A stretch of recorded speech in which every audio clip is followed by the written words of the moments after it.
In this video, I'm going to look at a bash script that loops over files in a directory. And first, I'm going to do it in a naive way and show that it has some problems, and then look at two possible solutions to that problem. So I'm in a folder here in my documents right now, and I have just these two folders, these two files, and the actual scripts I want to show you. And in this first script, I'm going to create a file that has a space in its name, because that's the problem that's going to occur. And then I have an echo that says, there's a problem with this loop. I'm performing an ls, a list, and then that creates some sort of set that I'm going to loop over. And then I'm going to display the items, but it's going to treat my file name with a space as two things. So that is the problem. And then I'm going to follow it with the sort of first possible solution. There is this IFS, this internal field separator, sort of built-in set of delimiters. I think it's usually a new line, tab, and space. That's the problem. It's sort of a default separator, and ls is using it, and so it's using the space, so making that file name with a space of two, to just have two parts.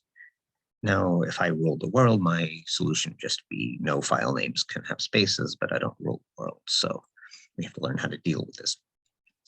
Now, there's a way to change the IFS locally, and I didn't do that.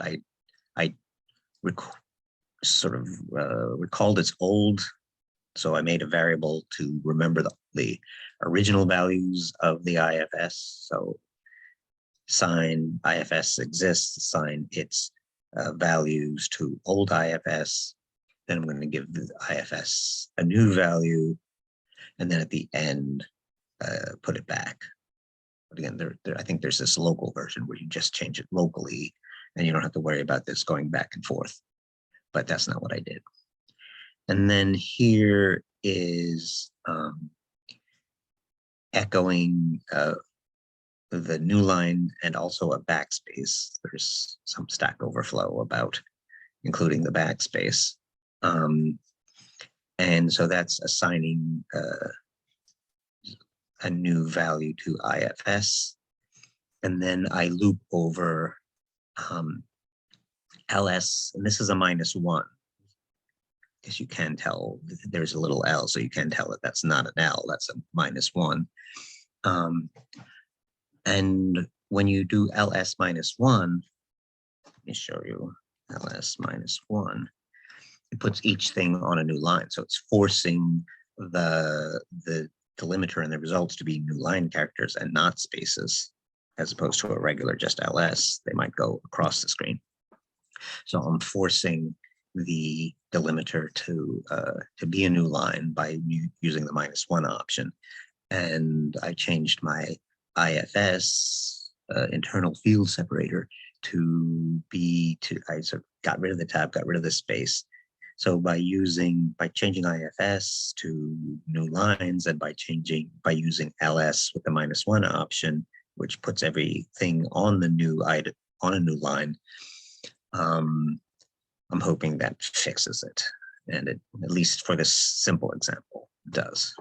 So let me run bash. This is file _ loop.sh. And here's the first one. Remember now, there were two files, and then I created a third one with a space in the name. And so here's just the naive ls loop.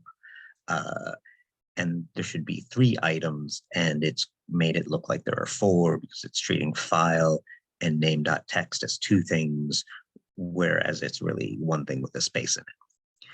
But the but the option with the changed IFS and the ls-1 working sort of as a team does understand that there are three things and one of them has a space in it.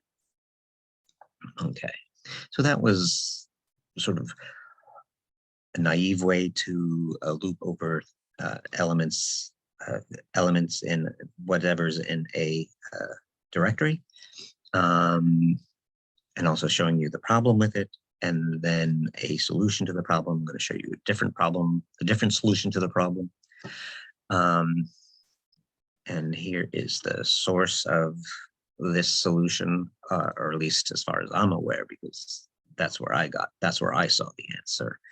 And sort of instead of using ls, it's using for, and I'm just using lm for element. So this could be sort of any name. I just decided to call it L, but they say for lm in star do, and then I'm just echoing them out. And that will show that, again, I've used touch, the file name. So now I already have the file name from previously running the program. Touch will just sort of update the access date to it or something, but I just wanted to make sure it was there for whichever program I ran. So, you know, creating my problem, but it's not a problem for this approach. This time I'm also, and now I just want to like take that solution and go a little farther and start asking questions about the files.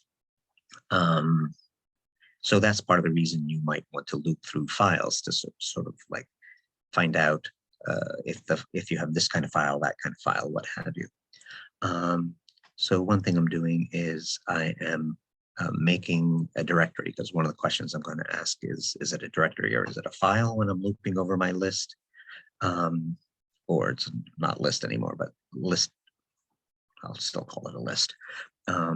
So I'm making a directory so I can see in these questions the difference between a directory and a file. I'm also attaching a new file, hw.sh, sort of hello world in bash, and I am echoing some lines in there. It doesn't really matter. That line overwrites this line appends, so I make this little 2-line program.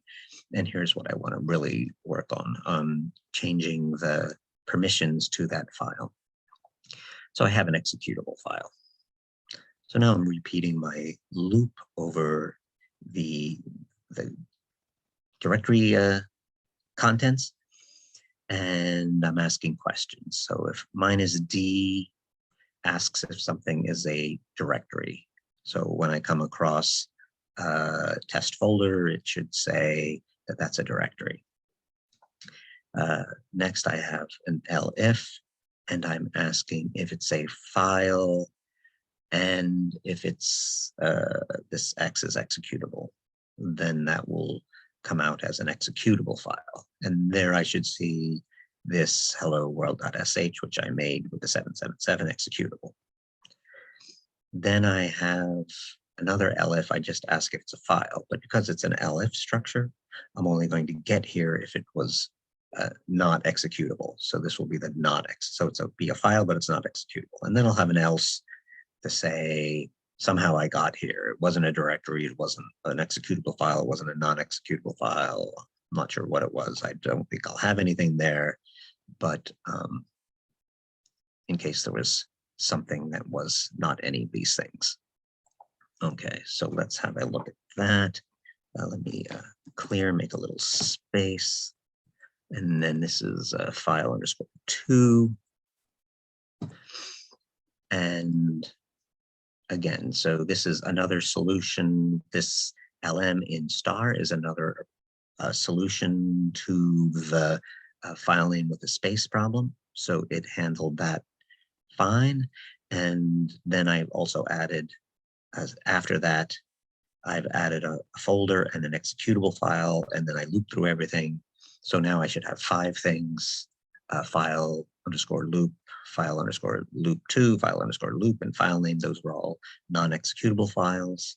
My hello world.sh, we made that executable, and we made a test folder. So that was a directory. Okay, so that's what I wanted to show you, sort of naive, loop over items in a directory, one way of working with the sort of built-in delimiter IFS and using the ls with the -1 option. That was one solution to the problems with spaces and file names, and another solution where we were using the sort of lm in star approach, and then just push it a little bit farther and start asking questions about those items. Are they directories? Are they files? Are they executable? And what have you. Okay, that's what I wanted to show you. Thanks very much for your attention.